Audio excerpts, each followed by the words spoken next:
Chairman PTI barrister Gauhar की army chief से मुलाकात की तरदीद के बाद तस्दीक। कहा मेरी और अली अमीन गंडापुर की आर्मी चीफ से अलहदगी में मुलाकात हुई। आर्मी चीफ के सामने तमाम मसाइल रखे।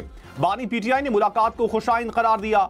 हमारे दरवाजे हमेशा बातचीत के लिए खुले थे, दूसरे दरवाजे बंद थे। बराह रास्त मुज़ाकरात शुरू हुए हैं तो उम्मीद है सूरत हाल बेहतर होगी। मुल्की इस्तेहकाम के लिए ये बहुत जरूरी है।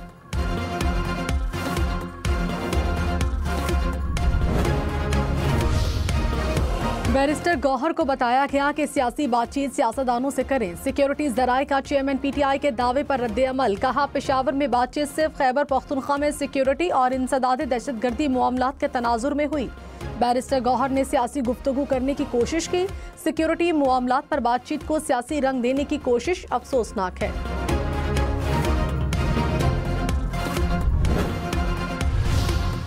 तहरीक इंसाफ का 9 मई और 26 नवंबर के वाकयात पर इंक्वायरी कमीशन बनाने का मुतालबा।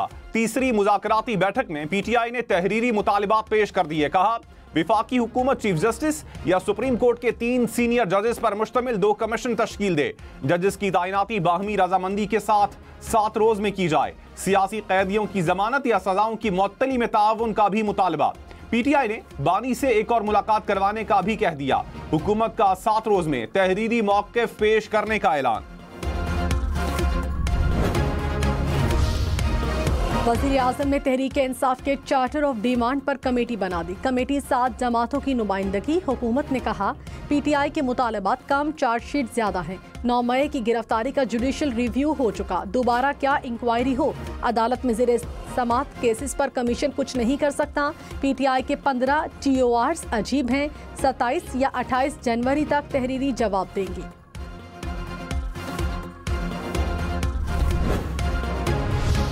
जुडिशल कमीशन ना बनाया तो मुज़ाकरात का आइंदा सेशन नहीं होगा। तहरीक इंसाफ की मुज़ाकराती कमेटी का ऐलान। कहा जुडिशल कमीशन के TORs के लिए अगली नशिस्त करना पड़ी तो कर लेंगे। हुकूमत आमादा ना हुई तो मुज़ाकरात मुअत्तल हो जाएंगे। इलेक्शन नताइज पर ट्राइब्यूनल्स को आज़ादी से काम करने दिया जाए। बानी पीटीआई के 190 मिलियन पाउंड केस का फैसला कल सुबह 11:30 बजे सुनाया जाएगा। पीटीआई वकला ने कहा एहतसाब अदालत के अमले ने आगाह कर दिया। एहतसाब अदालत 3 बार फैसले को मौखर कर चुकी है। वजीर आला मरियम नवाज ने कहा हमने जुल्म सितम सहे, जलाओ घेराव का रास्ता नहीं दिखाया। आग लगाने की तरगीब देने वाला बच्चों का मुस्तकबिल खराब करेगा। नौजवानों को जेल का रास्ता दिखाने वाले अब इन्हें पूछने नहीं आते। माँ बाप से पूछें जिनके बच्चे जेल में हैं। जलाओ घेराव की वजह से हम पीछे रह गए, दुनिया आगे निकल गई। सियासी इख्तिलाफ तहजीब के दायरे से निकले तो बदतमीजी होती है। किसी के लिए अपनी जिंदगी खतरे में ना डालें। रेड लाइन सिर्फ पाकिस्तान है। जान की बाजी लगा दूंगी, आपके ख्वाब पूरे करूंगी। वज़ीर आला अली अमीन गंडापुर की भी आर्मी चीफ से बैरिस्टर गौहर की मुलाकात की तस्दीक। कहा मुलाकात में बैरिस्टर गौहर मौजूद थे। सिक्योरिटी सूरत हाल से मुतालिक गुफ्तगू हुई। ओपन मुज़ाकरात हो रहे हैं तो बैकडोर मुज़ाकरात की जरूरत नहीं। शक व शुबहात होते तो बातचीत का हिस्सा ही न बनता। बातचीत से मामलात हल करना चाहते हैं। बैकडोर और ऑफिशियल राब्ते भी होते रहते हैं।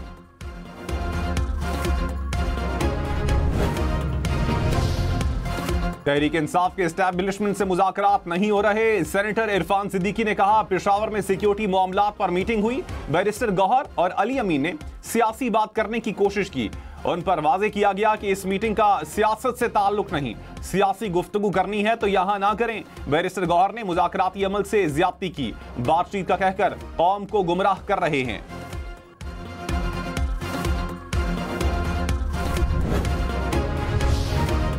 ओपोजिशन लीडर उमर अयूब खान ने कहा डील या ढील नहीं चाहिए, हुकूमत कमीशन बनाए, सब वाज़े हो जाएगा। असद कैसर बोले हमें जीने का मौका दिया जाए, पाकिस्तानी समझा जाए। सलमान अकरम राजा ने कहा NRO नहीं हक मांग रहे हैं, जमानत और सजा मुअत्तली हुकूमत के इख्तियार में है। राजा नासिर अब्बास ने कहा मुल्क को दलदल से निकालने के लिए मुज़ाकरात जरूरी हैं। वज़ीर इत्तलात अता तारड़ ने कहा बानी पीटीआई डील चाहते हैं। लोगों को कहते हैं मुझे बाहर निकालो। 190 मिलियन पाउंड का केस तारीख का सबसे बड़ा स्कैंडल है। साबित कर दें अंगूठियां नहीं ली। साबित कर दें जमान पाक का घर 25 करोड़ में नहीं बना। बानी पीटीआई बुशरा बीबी के हाथ करप्शन में रंगे हैं। मुज़ाकरात अपनी जगह, करप्शन पर कोई ढील नहीं होगी।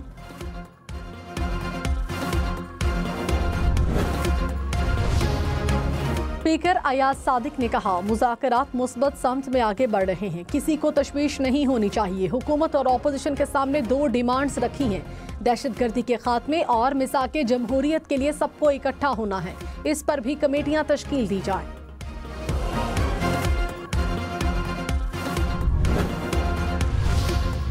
अदालत ने देखना है क्या मिलिट्री कोर्ट में फेयर ट्रायल के तकाजे पूरे हुए। जस्टिस मोहम्मद अली मजहर के सिविलियंस के मिलिट्री कोर्ट्स में ट्रायल से मुताल्लिक केस में रिमार्क्स। वजारत दिफा के वकील ख्वाजा हारिस ने कहा, सुप्रीम कोर्ट और हाई कोर्ट्स मेरिट का जायजा नहीं ले सकती। जस्टिस सैयद हसन अजहर रिजवी ने कहा, अदालत महज शवाहिद का जायजा लेना चाहती है। नेचुरल जस्टिस के तहत किसी को सुने बगैर सजा नहीं हो सकती। जस्टिस जवाल मंदोखेल ने कहा, सवाल यह है क्या सिविलियंस के मिलिट्री ट्रायल वाली कानून में तरमीम हो सकती है। सुप्रीम कोर्ट ने वजारत दिफा से सिविलियन के अब तक के मिलिट्री ट्रायल की तफसीलात मांग ली। केस की समाअत कल तक मुलतवी। यूथ प्रोग्राम के तहत कर्ज की रकम 5 से बढ़ाकर 15 लाख रुपए मुकर्रर की जाए। वजीर आजम शहबाज शरीफ ने हिदायत कर दी, कहा छोटे कारोबार करने वालों को खुसूसी पैकेज देंगे। नौजवानों और खवातीन को बाइख्तियार बनाने के लिए कोशिश हैं।